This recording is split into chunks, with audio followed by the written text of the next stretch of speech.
Lucas capítulo 19. Lucas capítulo 19. Amén.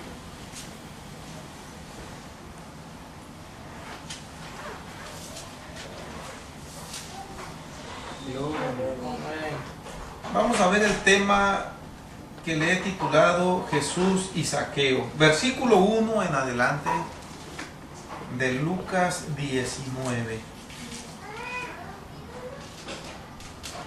Gloria a Dios.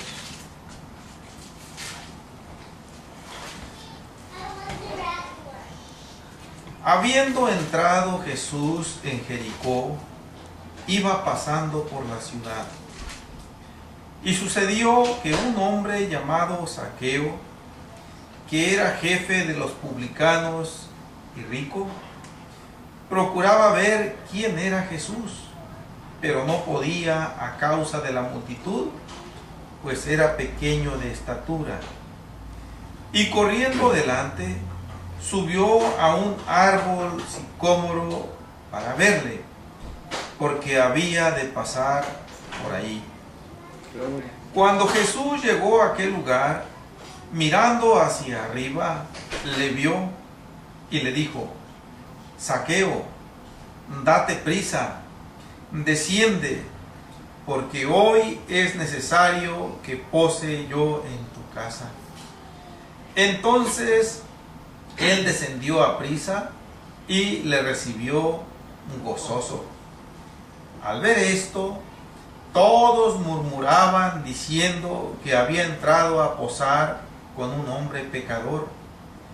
Entonces Zaqueo, puesto en pie, dijo al Señor: He aquí, Señor, la mitad de mis bienes doy a los pobres, y si en algo he defraudado a alguno, se lo devuelvo cuadruplicado. Jesús le dijo: Hoy ha venido la salvación a esta casa, por cuanto él también es hijo de Abraham. Porque el Hijo del Hombre vino a buscar y a salvar lo que se había perdido. Amén, mis hermanos. Siéntense, gloria a Dios. Habiendo entrado Jesús en Jericó.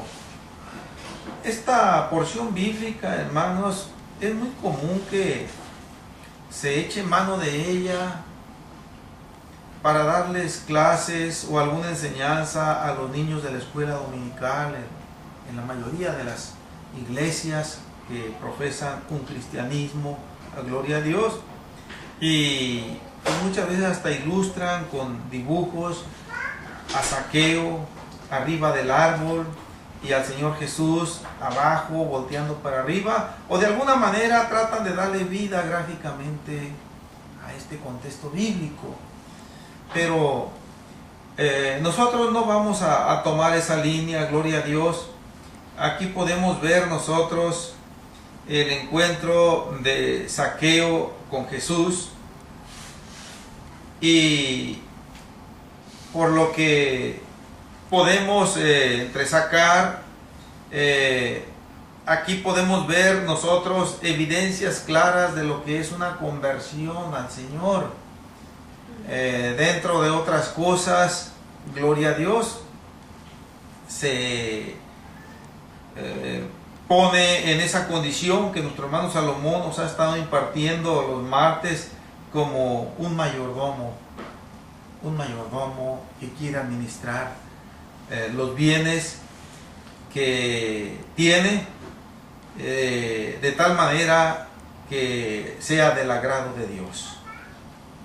Bien, mis hermanos, pero antes de entrar en esos detalles, yo quiero hacer un poco énfasis en lo que es la ciudad de Jericó. La ciudad de Jericó forma parte de las ciudades de Israel. Es una ciudad que está en la parte norte de Israel. Es una ciudad que está ubicada estratégicamente junto al Jordán. Ahí no se despega mucho. Pero esta ciudad tiene su historia. En el libro de Josué vemos nosotros que fue la primer ciudad que el pueblo de Israel tomó después de que pasó el río Jordán en seco. Esta ciudad era muy importante por diferentes razones.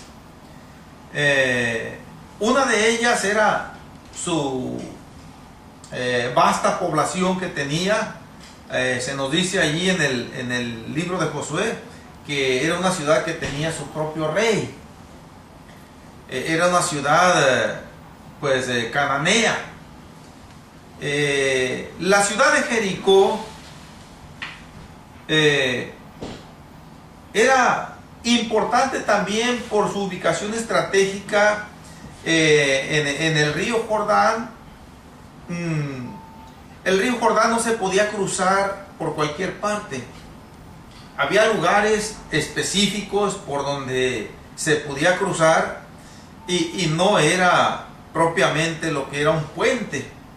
Pues los puentes en aquel entonces no se podían edificar tan fácil sobre los ríos. Más que nada lo que se edificaban eran vados rudimentarios que se hacían pues de alguna manera echando cierta cantidad de asfalto para que al cruzar las personas o las carretas antiguas por ahí no tuvieran el peligro de hundirse muy fácilmente, sino que caminaran sobre terreno duro, sobre terreno firme. Y ahí en Jericó estaba uno de esos pasos, y esos pasos eran los que buscaban los comerciantes y los habitantes de aquellas regiones para cruzar el Jordán cuando necesitaban hacerlo. Gloria a Dios.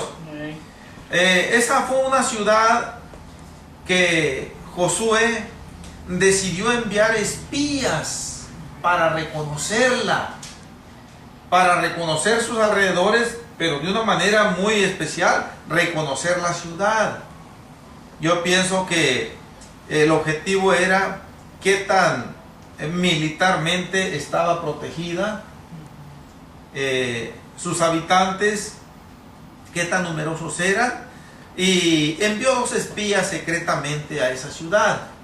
Estos espías nos relata el libro de Josué ahí en el capítulo 2, que cuando entraron a la ciudad, ellos llegaron a casa de una mujer ramera llamada Rahab, y ahí se hospedaron.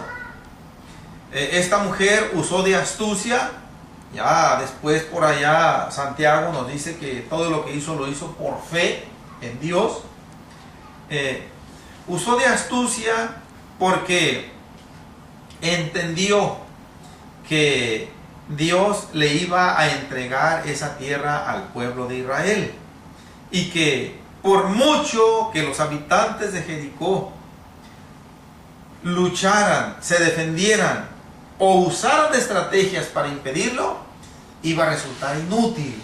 Ella estaba plenamente convencida por lo que ella había escuchado y por lo que ella miraba en los habitantes de su ciudad, que todos estaban temerosos y sin valor ya por causa del pueblo de Israel que estaba en las afueras del muro de Jericó.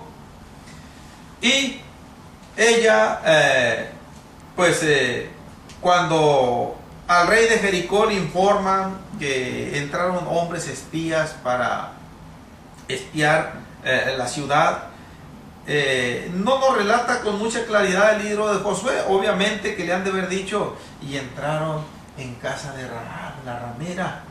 Ahí entraron y no han salido. Entonces el rey envía, vamos a decirlo así, de sus soldados. No envió ciudadanos civiles, obviamente, envió de sus soldados para que pues apresaran a esos espías. Y le dicen a Rahab, saca a esos hombres de ahí, porque son espías que han venido a espiar la tierra. Rahab les dice, si es cierto, vinieron, aquí estuvieron, yo no supe de dónde eran, pero antes de que se cerrara la puerta, ellos se fueron, y yo no supe a dónde se fueron. Síganlos, y es probable que los alcancen. Pero ella lo hizo astutamente, porque había subido a los 2 espías al terrado de la casa, dice ella, tenía manojos de lino, un tipo de tela, vamos a decirlo así, de bultos de ese material, y ahí los escondió. Y Jericó, finalmente, en el capítulo 6 de Josué, nos dice cómo Dios le dijo a Josué, que pues llevaran a cabo la toma de la ciudad, dándole una vuelta durante 6 días, una vuelta diaria, con los sacerdotes tocando la trompeta, el arca yendo, y el pueblo armado. Le dijo, pero el 7º día van a dar 7 vueltas. Y después de que den las 7 vueltas, los sacerdotes van a tocar la trompeta prolongadamente sin parar, y todo el pueblo va a gritar, y el muro va a caer. Y así sucedió. Así sucedió. Cuando la ciudad finalmente es destruida, es reducida a escombros, a ruinas, la ciudad de Jericó desapareció de sobre la faz de la tierra por un tiempo determinado. Pero cuando había sido consumida por el fuego, había sido destruida con sus habitantes, Josué, nos dice el capítulo 6 de Josué, que por mandato de Dios pronunció un juramento con maldición sobre aquella ciudad de Jericó, y dijo: maldito de aquí en adelante el hombre que se levante y reedifique esta ciudad de Jericó, dice, a precio de la vida de su primogénito, eche sus cimientos, y a costa de la vida de su hijo menor, asiente sus puertas. Y así quedó esa ciudad reducida a ruinas, a escombros. Con el tiempo podemos nosotros deducir que no hubo vestigio de que había habido ciudad de Jericó ahí.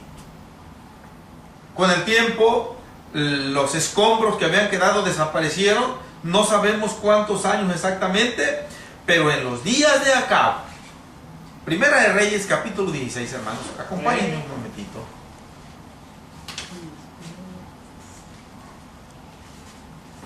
Primer libro de Reyes, capítulo 16.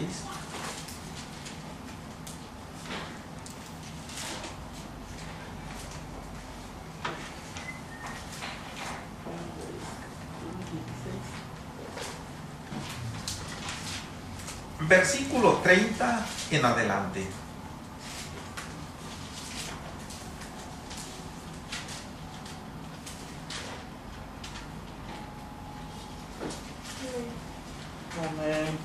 Y reinó Acab, hijo de Omri, sobre Israel en Samaria 22 años. Y Acab, hijo de Omri, hizo lo malo ante los ojos de Jehová, más que todos los que reinaron antes de él. Porque le fue ligera cosa andar en los pecados de Jeroboam, hijo de Nabat, y tomó por mujer a Jezabel, hija de Ed-Baal, rey de los Sidonios, y fue y sirvió a Baal y lo adoró. E hizo altar a Baal en el templo de Baal que él edificó en Samaria. Hizo también Acab una imagen de acera, haciendo así Acab más que todos los reyes de Israel que reinaron antes que él, para provocar la ira de Jehová, Dios de Israel.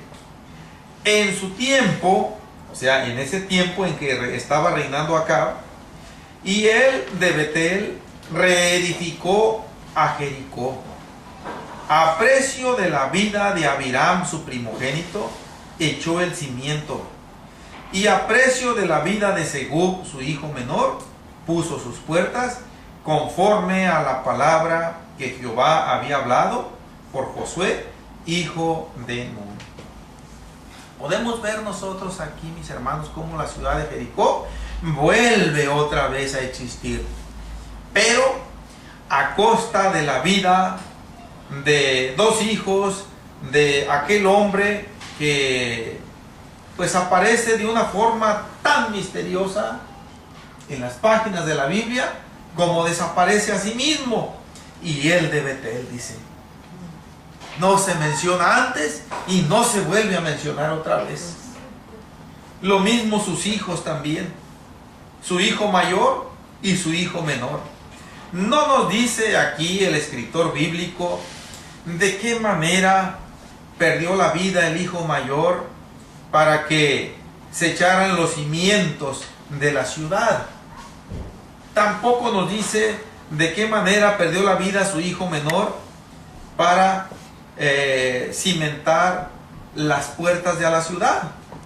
No podemos nosotros ahí pues deducir alguna forma, alguna vivencia que haya habido, porque queda completamente a oscuras para nosotros. Solamente sabemos que cuando Hiel de Betel decidió reedificar Jericó, de una manera a sabiendas él que su hijo mayor o primogénito, que viene siendo lo mismo, iba a morir al él iniciar la construcción de esa ciudad, echando los cimientos de ella, no, al parecer, de acuerdo a como vemos aquí, al parecer para él tuvo más importancia la edificación de la ciudad que la vida de su hijo. Igualmente así también la de su hijo menor, cuando ya la ciudad quedó terminada, se le echaron sus murallas otra vez. Acordémonos que tenía muro la ciudad de Jericó, y otra vez se le echaron sus muros, y las puertas finalmente se le pusieron una vez que los muros fueron echados. Bien, otra vez, por siglos Jericó desapareció de sobre la faz de la tierra. Vuelve a cobrar vida otra vez en el reinado de Acab. Y así otra vez comienza su historia. Ok, volvamos a Lucas capítulo 19. Aleluya. Cuando el imperio romano invade Israel y lo conquista, esta ciudad de Jericó era una ciudad de importancia. Y ahí en esa ciudad, el imperio romano estableció uno de sus cuarteles militares y la puso como un centro de recaudación de impuestos tan importante que, de acuerdo a la historia, solamente la ciudad de Jerusalén la superaba. Y digo porque estaba ahí junto al Jordán, era rica en comercio, era una ciudad muy arborizada, con árboles muy frondosos y con palmeras también, que despedían, se dice, un perfume tan grato que se podía percibir a distancia. Eso, bueno, eso es lo que nos dicen los historiadores. Bien, por lo que nos dice aquí Lucas, el Señor Jesús entró en la ciudad de Jericó y, al parecer, por lo que vemos en el versículo 7, iba acompañado de aquellas multitudes que solían seguirlo, y no sabemos qué tanto el Señor penetró en la ciudad, pero allí había un hombre que nos dice el relato bíblico que se llamaba Zaqueo. Nos dice también que este hombre no solamente era publicano, sino que era jefe de publicanos. Es probable que haya sido jefe de Mateo este hombre. Ahora, pero Zaqueo llegó a la cumbre de su carrera, vamos a decir, de su profesión como recaudador de impuestos. No podemos dudar de que él tuvo un ascenso de menos a más.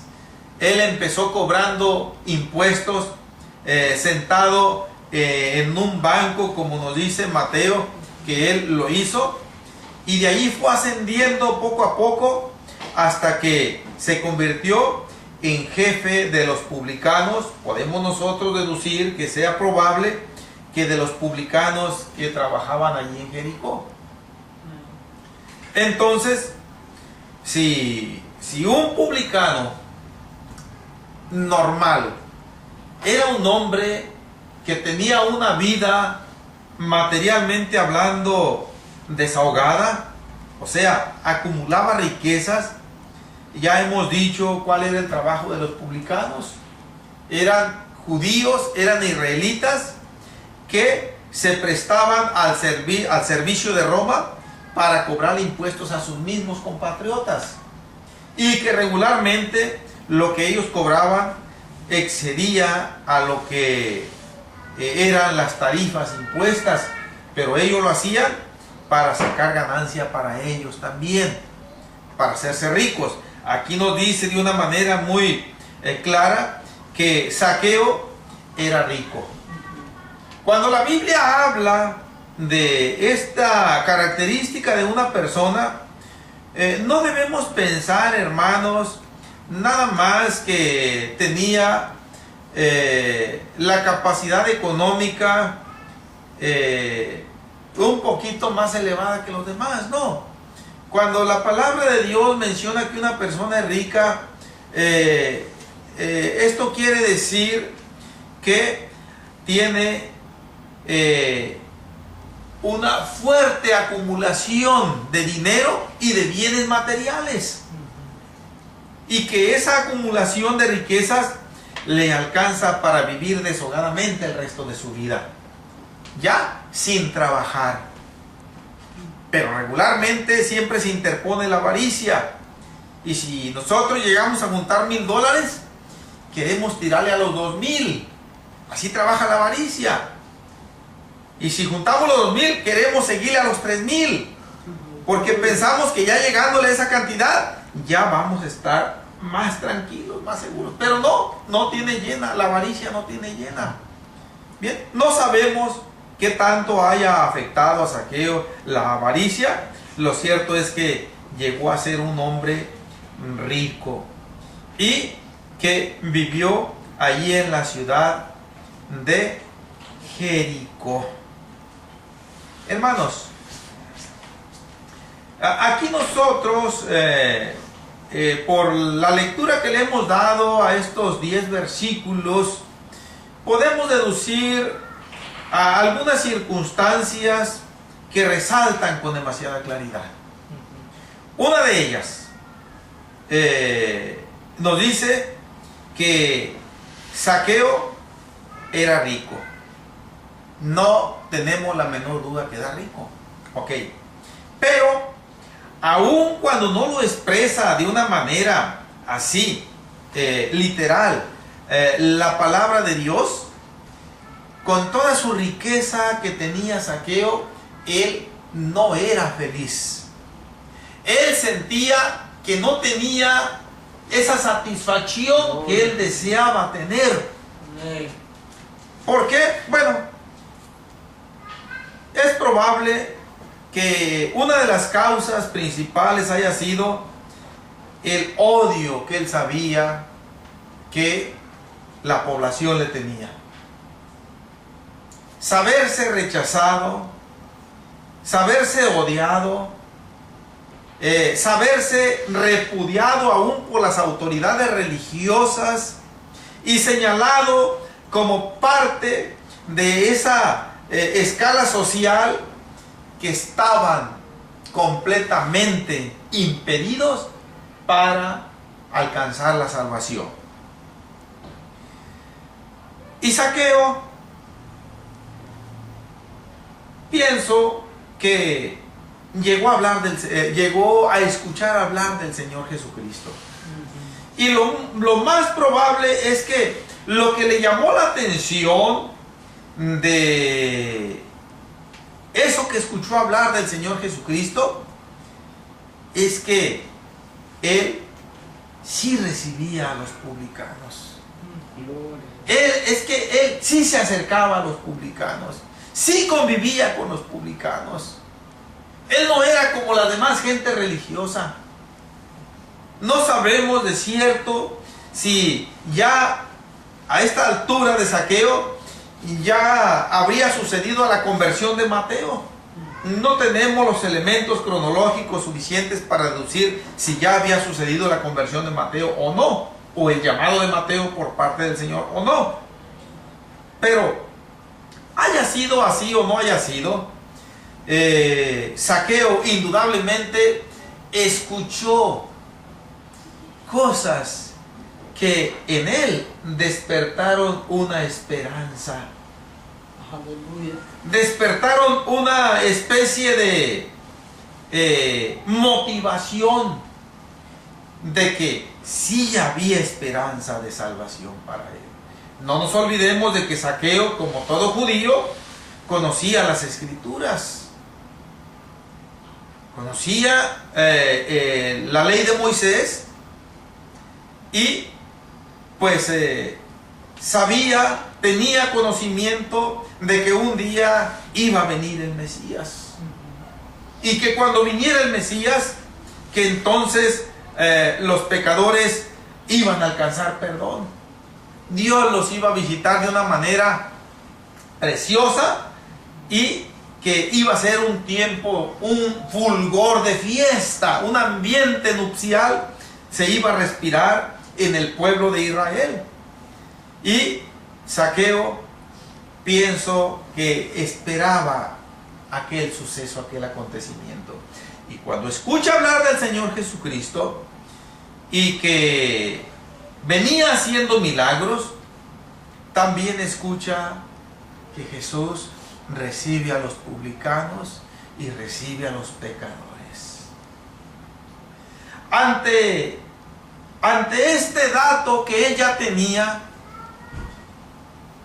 tal vez por su ocupación de jefe de publicanos, él no podía tener la libertad de ir a seguir a buscar al Señor Jesús, porque él tenía que atender su trabajo, que era muy importante.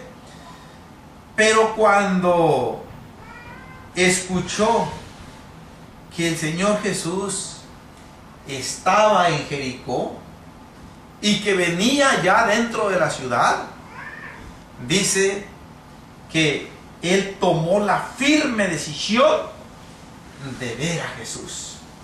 Creo que así nos dice. Procuraba ver a Jesús. Versículo 3. Procuraba ver a Jesús. Procuraba ver quién era Jesús. Bueno, no alteramos la expresión si decimos que procuraba ver a Jesús. Procuraba ver quién era. Entonces, nada más que había un problema. Bueno, dos problemas había. El problema número uno que vemos aquí, en el orden en que nos lo dice el versículo 3, es que venía una gran multitud rodeando al Señor. Ese era el problema número uno. Problema número 2 es que la estatura de Zaqueo era muy baja. Quizás ni pegando brincos alcanzaba a ver. Y si acaso alcanzaba a ver, iba a ser por un tiempo muy limitadísimo que no le iba a permitir a él quedar satisfecho. Bien, hermanos, pero no fue una casualidad que el Señor Jesús se haya fijado en Zaqueo. Dentro de Zaqueo había un sincero deseo de tener un encuentro con el Señor Jesucristo, porque sabía que su vida dependía de ese encuentro. Lo que había escuchado de él le albergaba esperanzas de cosas muy positivas que él iba a experimentar con el encuentro con Jesús. Es probable que haya escuchado que él no rechazaba, que él no ofendía a los publicanos como lo hacían los escribas y los fariseos una y otra vez. Él no se aleja de ellos, no les da la espalda. Al contrario, les estrecha la mano. Entonces dice Zaqueo: bien, mi estatura no me favorece, la multitud me impide verlo, pero hay medios que yo puedo usar para poder lograr ver a Jesús. Y decía yo que una de las características de la ciudad de Jericó es que tenía muchos árboles en sus calles. Uno de los árboles característicos que había era la especie del sicómoro. El sicómoro, mis hermanos, para aquellos que no conocen esa planta, yo les voy a decir que no recuerdo haberla visto así, y si la he visto no la he identificado, la he visto en fotografías nada más. En las selvas africanas es rica en este tipo de árboles del sicómoro, pero una de las características del sicómoro es no tanto que es muy alto, no es muy bajo tampoco, pero que es un árbol que ramea mucho y que echa muchísima hoja. O sea, es muy frondoso. Y alguien que se sube a un sicómoro, es difícil de que se le mire allí. Es una parte fácil para esconderse, para alguien que quiere esconderse de alguien ahí. Entonces, Zaqueo dijo, pienso yo, por lo que nos relata la palabra de Dios, yo voy a ir a subirme a un sicómoro, y ahí, con toda comodidad y sin que nadie me vea, yo voy a ver por fin quién es Jesús. Y así lo hace. Pega la carrera, porque así nos dice el versículo 4, y corriendo delante. No sabemos qué tanta distancia, pero él corrió por esa calle principal por donde vio que venía aquella avalancha de gente rodeando a Jesús que él no podía ver. Dijo, la va a agarrar derecho esta calle. Y se va y se sube a un sicómoro. Y ahí toma posición estratégica y empieza a ver cuando se acerca a la multitud. Amén. Nadie lo hacía en el mundo a Zaqueo ahí. Pero cuando el Señor Jesús llega ahí, de pronto se detiene. Esto le fue favorable obviamente a los propósitos de Zaqueo. Dijo, mira, hasta se está prestando la situación aquí, hasta se paró para verlo mejor. Pero lo que nunca pensaba Zaqueo es que el Señor Jesús lo iba a descubrir. Así nos dice el versículo 5. Cuando Jesús llegó a aquel lugar, mirando hacia arriba, le vio y le dijo, Zaqueo, date prisa, desciende, porque hoy es necesario que pose yo en tu casa. Esto debió haber sido, mis hermanos, una sorpresa muy grande para Zaqueo. Él se conformaba solamente con ver al Señor Jesús, con verlo pasar por abajo y conocer a aquel que tanto le habían dicho que recibía a los publicanos. Por lo que vemos nosotros inicialmente, él no tenía el propósito de gritarle de arriba, mucho menos de, pues ya lo vi, ya me voy a bajar, ya me voy a ir para la casa o voy a seguir detrás. No sabemos si haya influido también la razón de que él se sabía odiado por la gente. No sabemos si él tenía temor de que al acercarse o meterse entre esa multitud, más de alguno lo iba a reconocer. Este publicano nos ha desfalcado, nos ha cobrado muchas veces, y es probable que lo hubieran agredido físicamente a Zaqueo ahí. Desconocemos si esto existió en el corazón de Mateo, en el razonamiento de Zaqueo, pero lo cierto es que el Señor Jesús le habla, se detiene y le habla. Y claro, que aparte de ser una sorpresa para Zaqueo, para él fue una distinción muy grande. Fue una distinción muy grande. Pero algo todavía más especial y algo que le dio más sorpresa todavía es que el Señor Jesús, al parecer, quebrando toda regla de solemnidad que existía en aquel entonces en Israel en cuanto a las clases sociales, y existe todavía en este tiempo, él,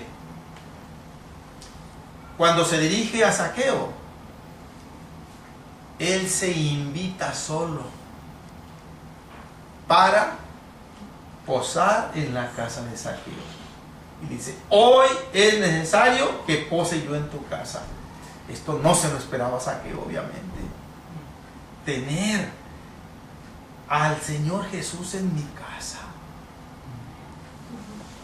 No sabemos si pasaron algunos segundos de sorpresa para que él asimilara esto, pero reacciona inmediatamente después y dice que no sabemos si con la misma prisa con la que subió al árbol, con esa misma prisa descendió. Lo cierto es que desciende, y ya ahí Lucas no nos da mucha explicación. Podemos nosotros darle vida a la escena que sucedió enseguida, mis hermanos.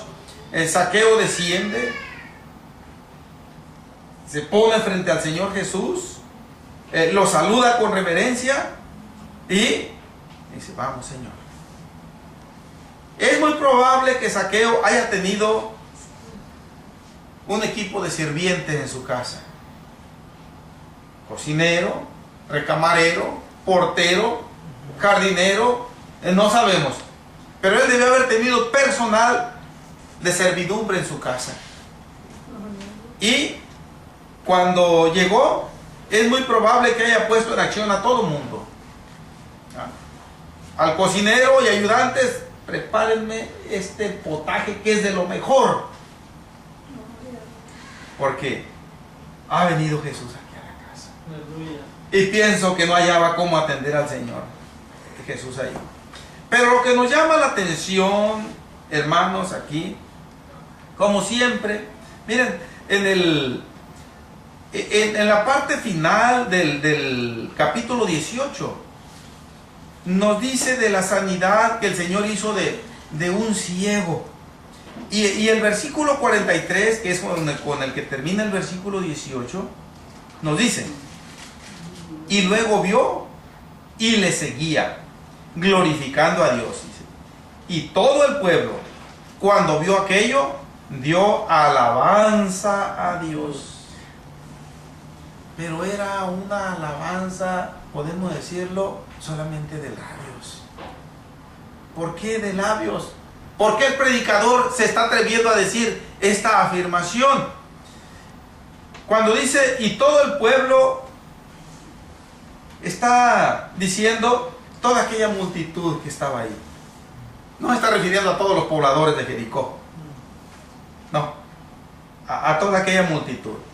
Pero esa misma multitud, en el versículo 7 del capítulo 19, del contexto que estamos nosotros viendo, nos dice, al ver esto, todos murmuraban, diciendo que había entrado a posar con un hombre pecador. Y empezaron a murmurar, a hablar mal, Entonces, ¿en dónde había quedado aquel sentir aparentemente de alabanza a Dios con el que termina el capítulo 18? Era simple y sencillamente falso, de labios, no era de corazón. Porque tan pronto como vieron que el Señor Jesús empezó a relacionarse con Zaqueo, y más cuando vieron que fue y entró a posar en su casa, empiezan a murmurar. No, este Mesías ya nos está defraudando. Este realmente no sabe con qué gente acaba de relacionarse. Es jefe de publicanos. Es de la clase social más odiada aquí en Israel. Nuestros máximos líderes religiosos los tienen reprobados. Y Jesús se metió a su casa. Se está ensuciando, se está enlodando, se está rebajando. Esto quiere decir, murmuraban. Esto y otras cosas más.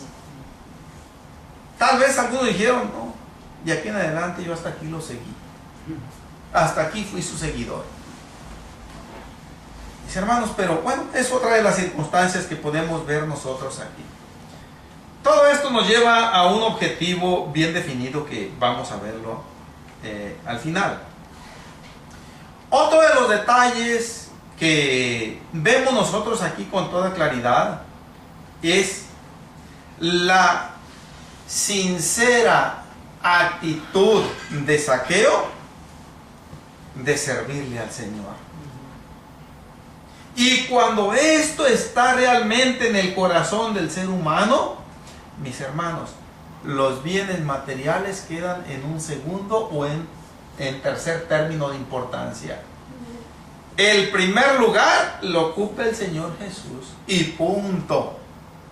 Y esta evidencia lo da Zaqueo cuando en el versículo 8, por encima de aquel murmureo que se escucha, dice que él se pone en pie de una manera muy solemne y dijo al Señor: he aquí, Señor, la mitad de mis bienes doy a los pobres, y si en algo he defraudado a alguno, se lo devuelvo cuadruplicado.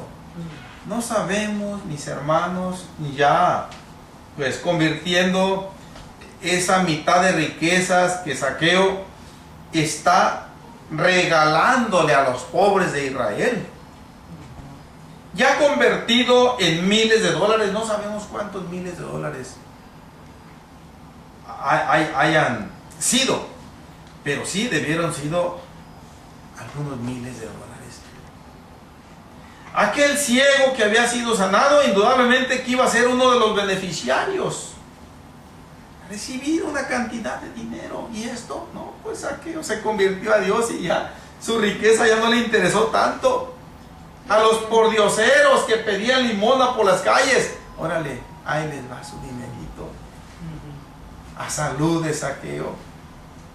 Bueno, más bien a salud del Señor Jesús, que obró en el corazón de Zaqueo. Pero lo que vemos aquí, mis hermanos, Zaqueo entendió de que al Señor le agrada que no haya avaricia, que no haya mezquinidad en las personas. Y él, podemos nosotros decirlo de una manera comparativa, decidió prestarle al Señor la mitad de sus riquezas. ¿Por qué? Porque nos dice el proverbista en el capítulo 19, versículo 17, que el que da al pobre a Jehová empresta. Entonces Zaqueo le dice al Señor: la mitad, para empezar, la mitad de todo lo que tengo, aquí está, Señor.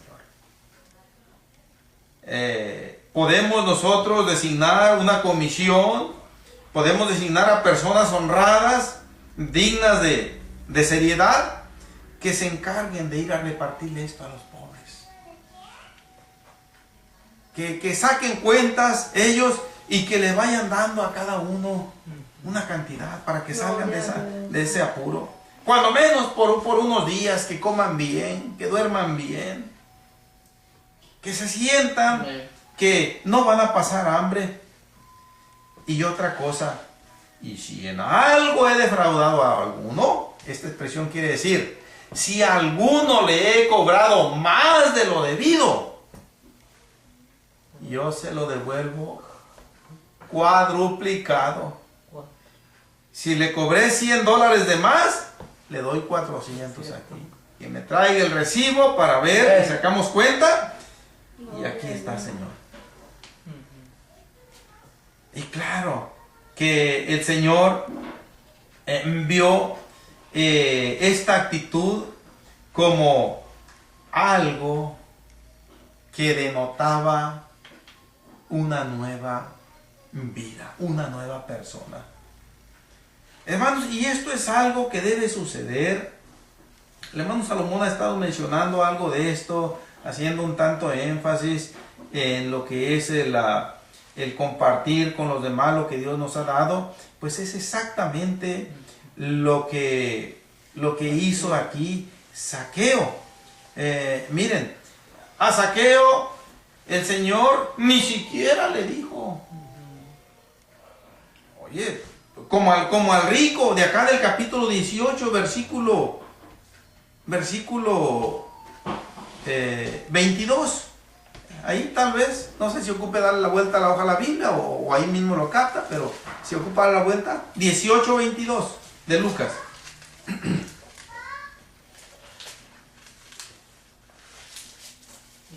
Jesús, oyendo esto, le dijo, aún te falta una cosa. Vende todo lo que tienes y dalo a los pobres, y tendrás tesoro en el cielo, y ven y sígueme. Le estaba garantizando el Señor la salvación y la vida eterna, pero había un precio que pagar para este hombre, que se desposeyera de todo lo que tuviera.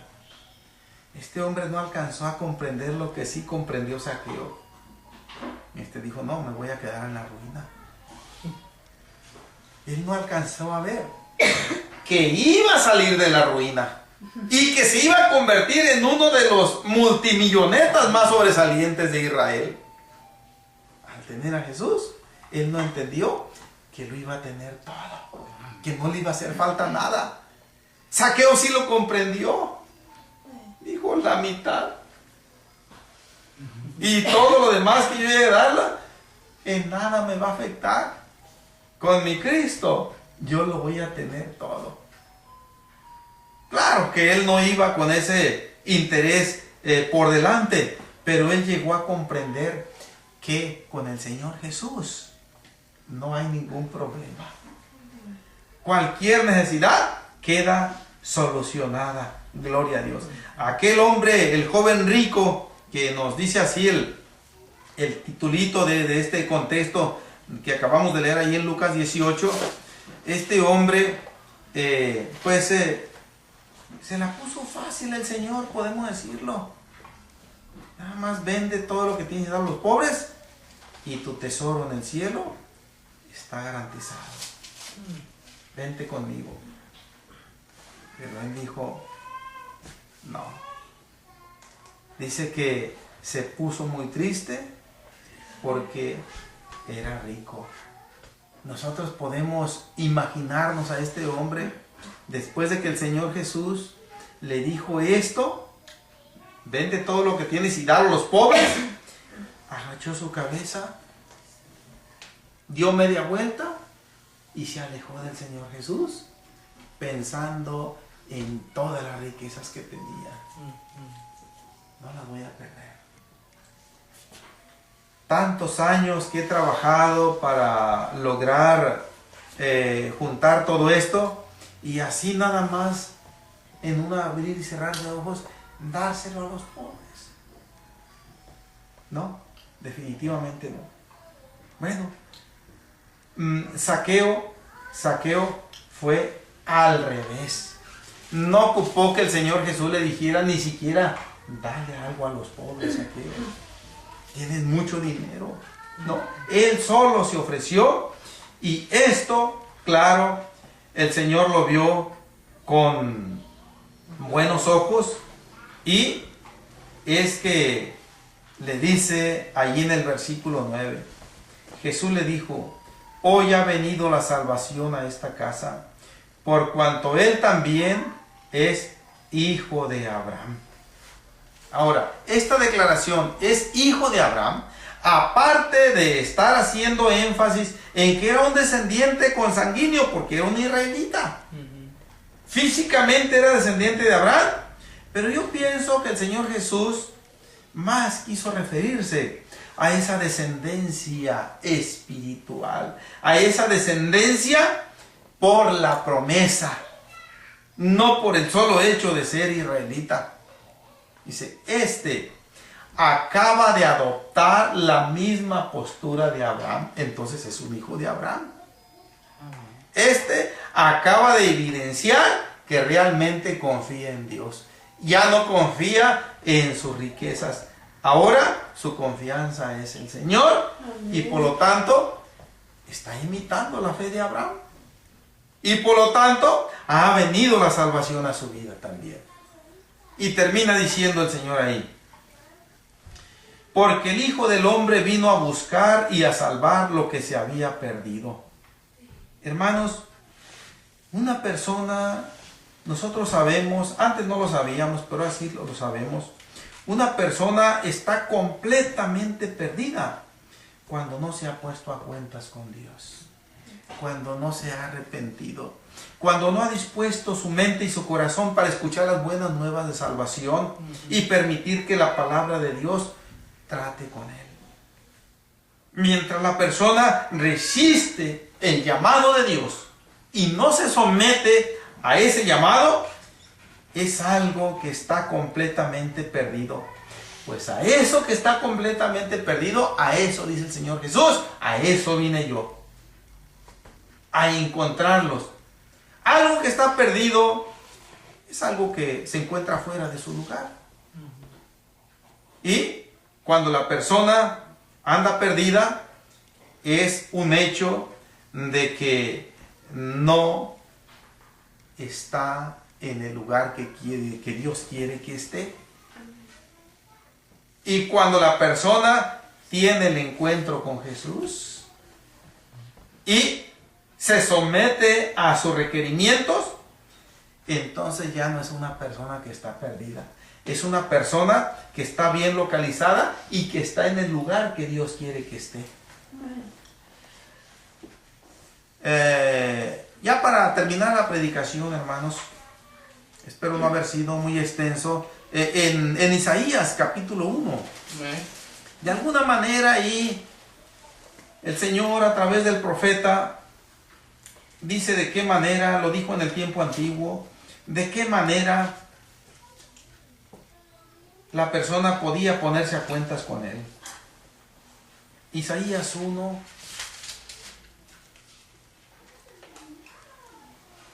versículo 16 en adelante. Amén.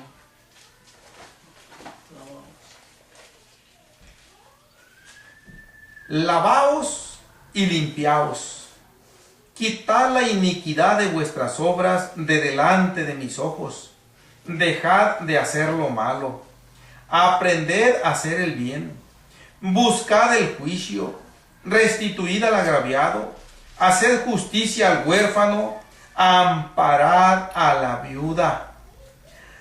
Todas estas expresiones, mis hermanos, que nos dicen estos dos versículos, incluye tanto a las autoridades religiosas, a las autoridades políticas, incluye a los ricos, incluye a los pobres, incluye al ladrón, incluye a la prostituta, incluye al salteador, al fraudeador, incluye a todos aquellos que están perdidos.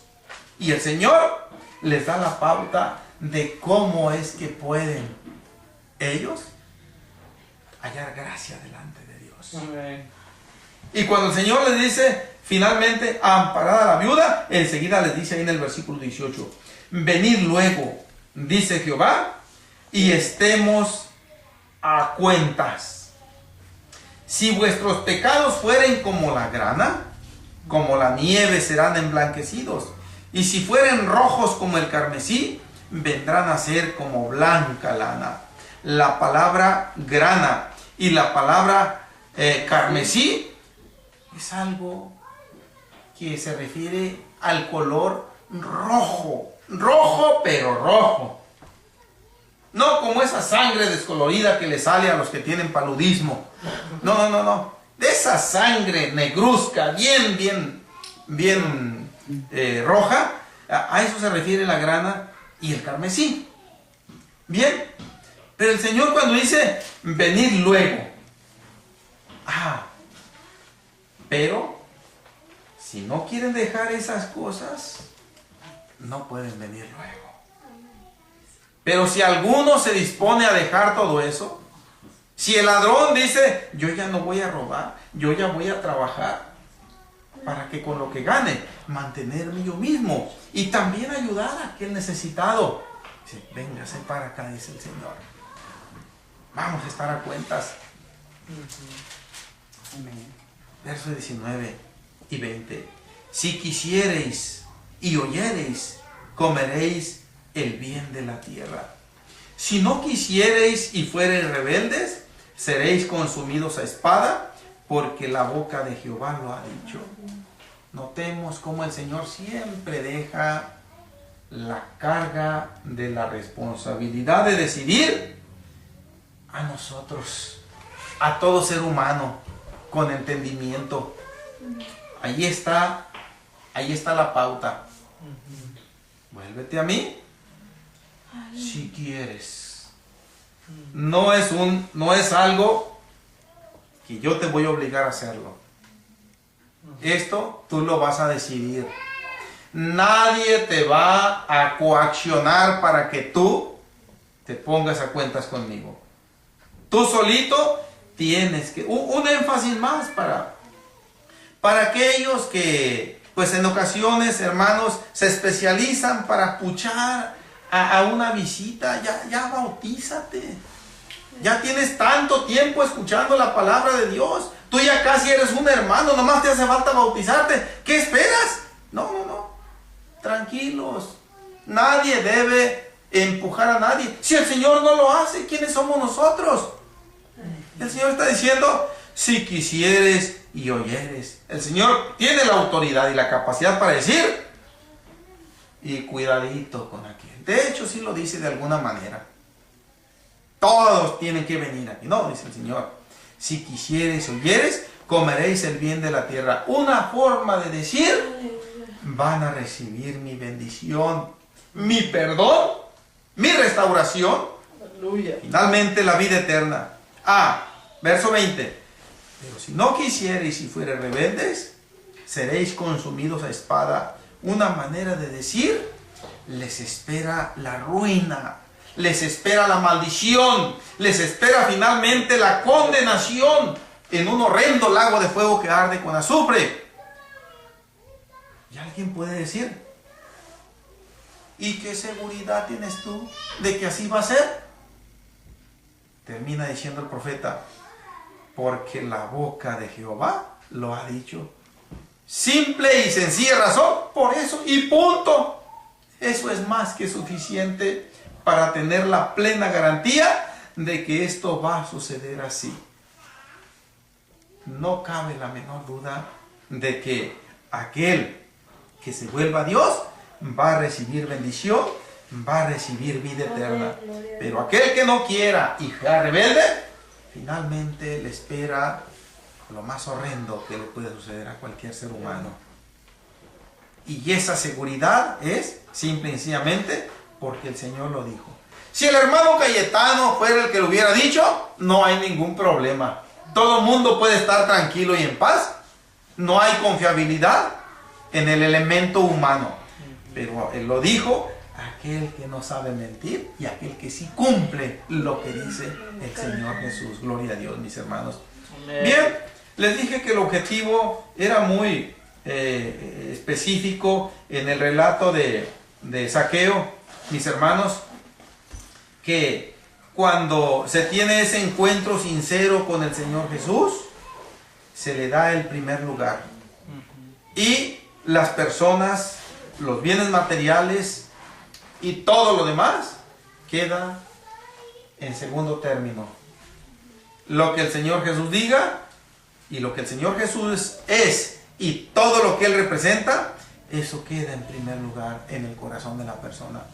Vemos que Zaqueo lo evidenció, echando para afuera todo egoísmo, toda mezquinidad y beneficiando a cuántos pobres había en Israel en aquel entonces, mis hermanos, que les llegó una bachichita de dinero. Dice mi hermano Salomón, ay,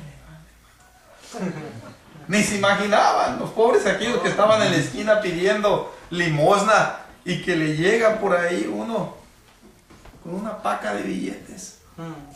Te manda Zaqueo. No lo conocía yo, a lo mejor yo lo conocía, pero era muy duro ese hombre. Acabas de decir, en otro tiempo sí era, pero se encontró con Jesús y ahora ya no es mezquino ni egoísta. Ahora quiere compartir. Y aquí está la prueba, gloria a Dios. Hay evidencia, mis hermanos, cuando hay una sincera conversión. Dice el dicho que la vida cristiana, más que con palabras, se va a caracterizar por las obras, por el testimonio. Sin querer decir con esto que somos salvos por obras, nunca jamás. Somos salvos por la gracia misericordiosa de Dios. Vamos orando, mis hermanos. Amén. Terminamos la predicación. A ver, mi hermano Salomón tiene algo que decir.